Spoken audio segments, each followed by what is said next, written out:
وَلَا يَعْتَبْ بَعْضُكُمْ بَعْضًا، تم میں سے بعض کی غیبت نہ کرے، تم میں سے کوئی کسی کی غیبت نہ کرے۔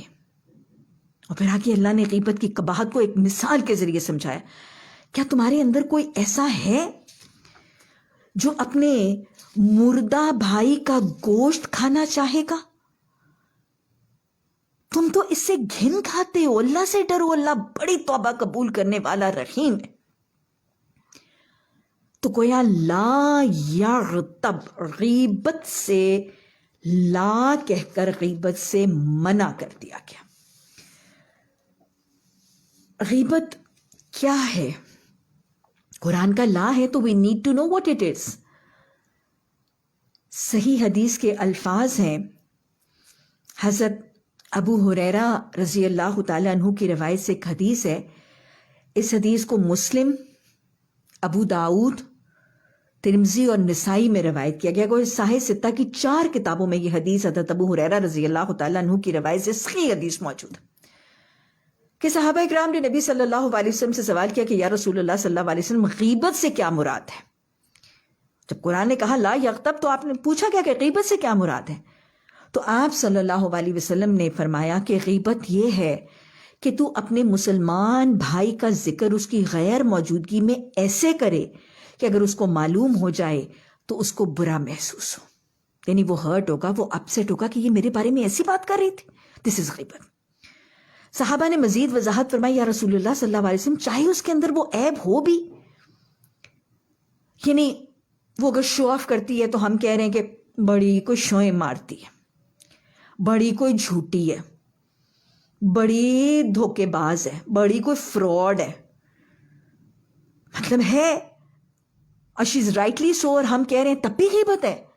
آپ نے فرمایا ہاں تب غیبت ہے، اور اگر اس کے اندر وہ عیب نہیں ہے جو تم بیان کر رہے ہو تو وہ تہمت اور بہتان بھی ہے، پھر تو 1+1 کمپاؤنڈ کبیرہ گناہ ہے۔ اسی طرح موطا میں بھی حضرت ابن عبداللہ سے روایت ہے کہ غیبت کے بارے میں پوچھا گیا تو وہی آپ نے فرمایا کہ تو کسی کا ذکر اس طرح کرے کہ اگر اس کو پتہ چل جائے تو اس کو برا لگے یا تو اس پر بہتان تراشی کرے۔ تو یہ غیبت ہے۔ اسی طرح ابو داؤد میں حدیث کے الفاظ ہیں کہ بدترین زیادتی کسی مسلمان کی عزت پر ناحق حملہ کرنا ہے، یعنی کسی کی غیبت کر کے اس کی عزت پر حملہ کرنا اور اس کو بے آبرو کرنا جو ہے، یہ بدترین زیادتی ہے جو ایک مسلمان کسی دوسرے مسلمان پر کر سکتا ہے۔ اور ہمیں صحیح حدیث سے پتہ چلتا ہے کہ ایک دفعہ نبی صلی اللہ علیہ وسلم ایک محفل میں تشریف فرماتے اور وہاں پہ بدبو پھیلی ہوئی تھی۔ آپ نے پوچھا کہ تمہیں معلوم ہے یہ کس کی بدبو ہے؟ آپ نے فرمایا یہ غیبت کرنے والوں کی بو ہے۔ آج کل تو اتنے عادی ہو گئے ان چیزوں کی کہ شاید اس بدبو کا احساس ہی نہیں ہوتا نا۔ اور پھر حضرت سعید بن زید رضی اللہ تعالیٰ عنہ کی روایت سے صحیح حدیث کے الفاظ ہیں، حضرت سعید بن زید رضی اللہ تعالیٰ عنہ کی روایت سے صحیح حدیث کے الفاظ ہیں، کان کھول کے سنیے گا، غیبت زنا سے بڑا گناہ ہے، غیبت زنا سے بڑا گناہ ہے۔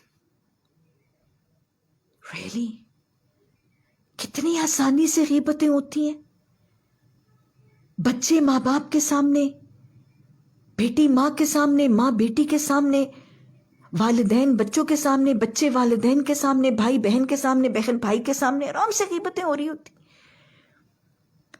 مطلب to be realise, is it possible کہ ایک ماں یہ ایبزارب کر لے کہ اس کی اپنی بچی کے سامنے کیا ماں کوئی زنا کر سکتی ہے؟ استغفر اللہ ربی۔